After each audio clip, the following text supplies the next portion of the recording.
그럼 먼저 첫 번째 목표, 자동화. 그 자동화에서 할 수 있는 프로그램을 만들 수 있을까에 대해서 고민을 했어요. 지금까지 이야기한 게 이제 수학적 질문인데, 파트 2 얘기를 정리해 볼게요.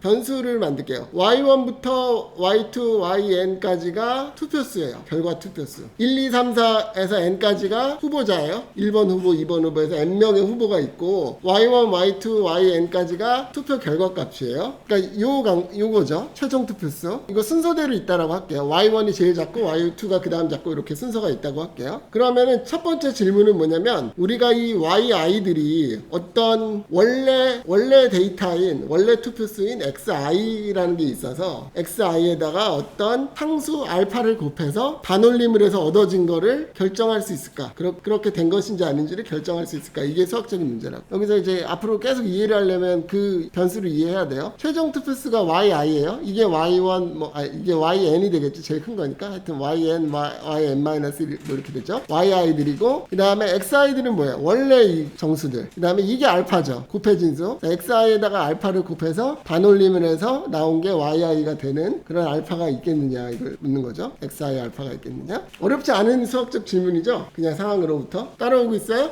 네. 오케이. 그러면 여기서 두 번째 질문은, 그러면 우리가 알파하고 x1, x2 원래 데이터들을 복원해낼 수 있겠느냐, 이게 질문인 거예요. 여기 페이지에 있는 말은 뭐냐면은 이게 쉽지 않다라는 걸로 적어놨어요. 이게 막 어렵게 복잡하게 적어놨는데, y1부터 yn까지만 아는 상태에서 알파랑 xi들을 아는 것이 쉽지는 않다. 그 핵심적인 이유는 뭐냐면, 알파가 뭐예요? 알파가 실수잖아요. 알파 후보들이. 그럼 실수의 개수 몇 개예요? 실수는 무한히 많잖아. 다닥다닥다닥 무한히 많이 있잖아요. 그러면은 그걸 하나하나 테스트를 해볼 수가 있어요? 없죠. 무한히 많은데 어떻게 하나하나 다 테스트를. 그러면은 그럴 때 하는 방법은 뭐냐면은 약간 듬성듬성 테스트를 해보는 거예요. 띄엄띄엄 이렇게 뭐 약간씩 조금씩 뭐 0.1씩 차이를 두고 이렇게 테스트를 해보는 거예요. 그렇게 해서 되면 좋은데, 여기선 그것도 안 되는 게 뭐냐면, 그 안에 안 들어갈 수 있어요. 알파가 그 작은 간격이라도 안에 안 들어갈 수 있기 때문에 띄엄띄엄해서 안 걸릴 수 있어, 쉽게 얘기하면. 그래서 이게 어렵다는 얘기를 이렇게 좀 디테일하게 한 거예요, 전체적으로. 그래서 이제 어떻게 정의하냐, 먼저 알파는 2 이상이라고 가정을 할게요. 왜 2 이상이냐,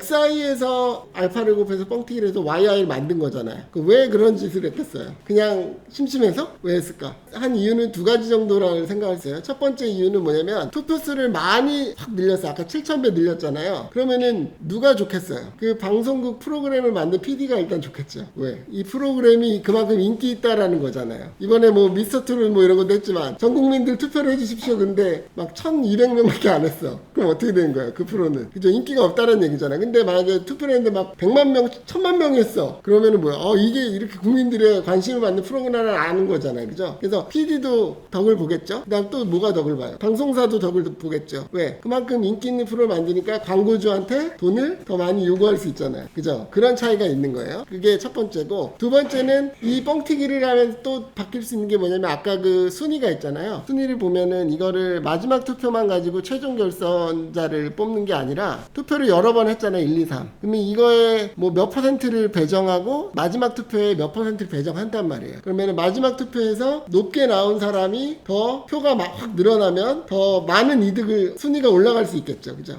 투표를 수를 다 합쳐 1, 2, 3, 4를 합치는데 네 번째 투표를 7,000배를 늘렸어. 뻥튀기를 했어. 그럼 어떻게 돼요? 네 번째 투표가 거의 결정을 하게 되잖아요. 순위를. 그런 것도 있다고요. 그럼 지금 무슨 얘기를 하고 있냐? 그러니까 여기서 알파로 이렇게 뻥튀기를 하는 과정에서 알파를 쪼잔하게 1.2배, 1.5배 이렇게 하지 않을 거라고요. 뭐 최소한 막 100배, 뭐 1000배 이렇게 하겠지. 그죠? 그래서 이게 뭐 2보다 커나 같다라고 해도 그거는 별 문제 안 돼요. 사실 뭐 10보다 커나 같다 이래도 되는데, 그냥 더 정확하게 하기 위해서 2로 했어요. 그 다음에 이제 x1부터 x2, xn 이거는 실제 투표 데이터예요. 작은 거부터 큰 거를 쓴 거고, 그 다음에 yi를 어떻게 얻을 거냐면은 먼저 알파에다가 xi를 곱해요. 그죠? 그러면 실수가 나오겠죠. 왜냐, 알파가 실수니까. 그걸 yi 틸다라고 할게요. 어떤 실수 값이겠지? 여기다가 라운드라는 건 반올림이에요. 반올림을 하면 yi 이렇게 정의를 할게요. 이런 방법으로 프로듀스 x 101에서 이제 조작을 했다는 거예요. 이거는 뭐 알파가 2 이상을 뭐 다르게 바꿀 수 있다는 건데, 이것도 넘어갈게요. 그러면은 이렇게 정의를 이제 해볼게요. 우리는 애초에 y1부터 yn까지 밖에 모르죠. 알파 xi 뭔지 몰라요. 그래서 y1부터 yn까지가 주어졌어요. 그러면 그 상태에서 알파가 적절한 적절한 곱이라고 정의하는 거는 뭐냐면 아까처럼 yi의 라운드 알파 어떤 zi가 있어서 원래 투표값 같은 zi가 있어서 알파 zi를 곱해서 반올림한 게 yi가 되면 그때 알파를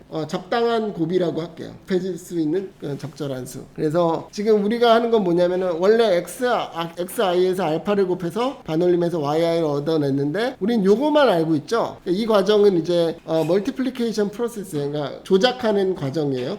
곱을 이용해서 조작하는 과정인데 우리가 지금 하고 싶은 거는 y1부터 yn까지의 값만 있어요. 이랬을 때 어떻게 조작됐는지를 리커버리, 되돌리는 과정을 한번 해보고 싶은 거죠. 알파와 zi를 찾아서 이렇게 만족하는 알파와 zi를 찾고 싶은 건데 이게 얘랑 같을 수도 있고 다를 수도 있겠죠. 일단 첫 번째 중요한 성질은 적절한 곱하는 수 알파가 하나만 있지 않아요. 하나 값이 있다면 그보다 조금 차이가 나도 있어요. 예를 들어서 여기서 어떤 네티즌이 뭐였어요? 7494.442 곱해서 됐잖아요. 근데 이거 7494.4421 해도 돼요. 7494.44208 뭐 이런 거 해도 된다고요. 그러니까 이거랑 비슷한 조금만 옆에 있는 것들은 다 가능해요. 그래서 알파는 하나만 있진 않고 그러면 어떻게 있느냐? 가능한 알파는 이런 구간으로 있어요. 어디서부터 어디까지. 이 구간이 길지는 않겠지. 되게 짧은데 구간 안에 존재해요. 그리고 이 구간이 하나만 있지도 않아요. 구간이 여러 개 있어요. 왜 그럴까? 예를 들면은 알파가 답이 된다면 알파 나누기 2도 답이 되거든요. 그죠? 그렇겠죠? 여러분 봅시다. 여기가 알파를 이렇게 잡았지만 얘를 나누기 2를 할 수 있잖아요. 나누기 2가 알파고 얘를 원래 xi들을 2배로 뻥튀기 해봐. 그러면 결과가 같아지겠죠. 여기서 2로 나누고 2 곱하니까 곱한 값이 같아질 거 아니에요. 그죠? 그래서 알파가 어떤 적절한 곱해졌을 법한 값이면 알파 나누기 2도 되고 알파 나누기 뭐 3도 되고 이런단 말이에요. 그래서 구간이 제일 큰 구간이 중요해요. 제일 큰 구간이 중요한데 그보다 작은 구간들이 되게 많이 나와요.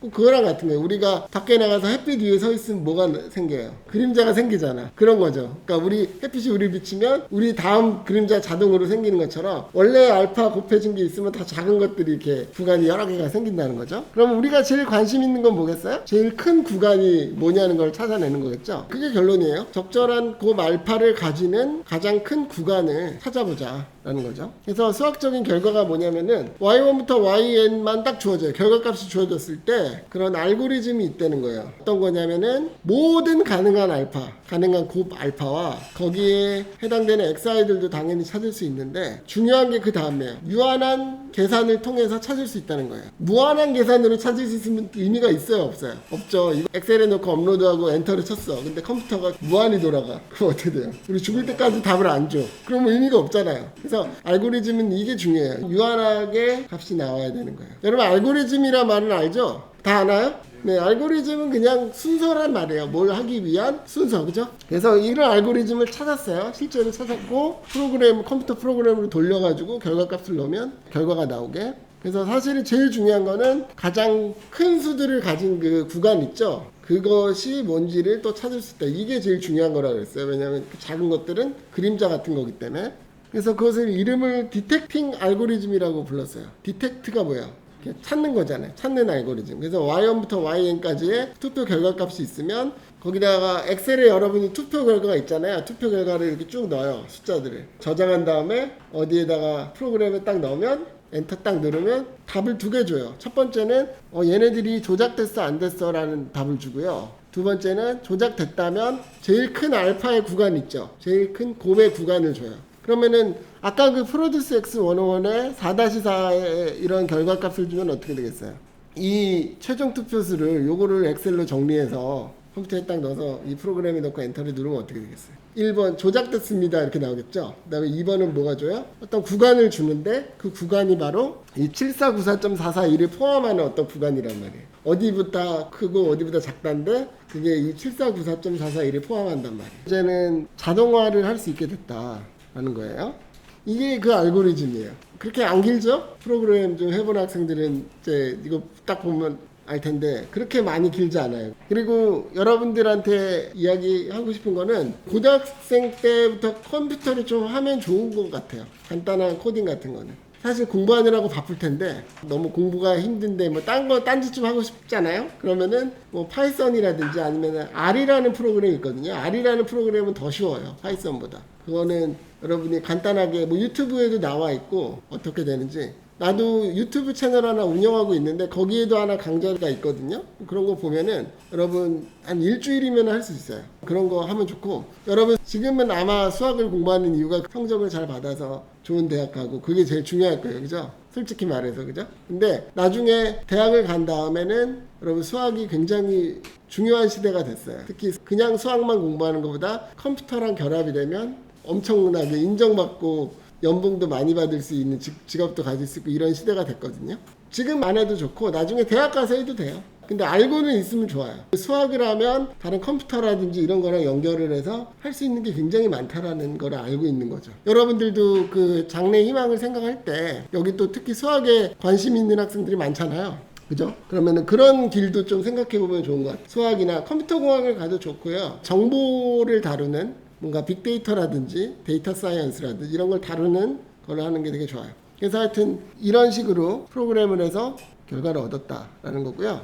그러면 이 알고리즘을 넣으면 어떻게 되냐면은 두 가지 경우의 수가 있겠죠. YI가 주어졌는데 걔가 조작된 투표수일 수 있고 아니면 원래 그냥 투표수일 수 있잖아요. 그죠? 그러면 어떤 일이 알고리즘에 넣으면 벌어지냐면, 조작된 투표수를 하면은 이 알고리즘은 항상 조작됐다라는 말을 해줘요. 결과로. 아까 조작됐다 안 됐다 말해준다 그랬죠. 항상 조작됐다라고 말하고 그 조작된 것의 가장 큰 알파의 구간을 말해줘요.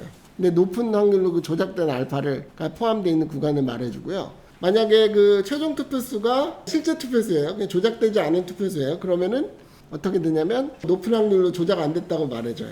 그러니까 이 알고리즘에 놓으면 되게 높은 확률로 조작됐는지 안 됐는지 알 수 있다는 거죠. 근데 이게 방금 내가 약간 말을 한 게 100%가 아니죠. 높은 확률이라는 말을 했잖아요. 그러니까 약간 회색 지대가 있어요. 얘가 조작됐는지 우연히도 그렇게 배수가 될 수 있고 조작돼서 배수가 될 수 있고 이게 헷갈리는 결과도 있거든요. 그것에 대해서 좀 더 살펴보기 위해서 실험을 해봤어요. 데이터를 가지고. 어떻게 했느냐?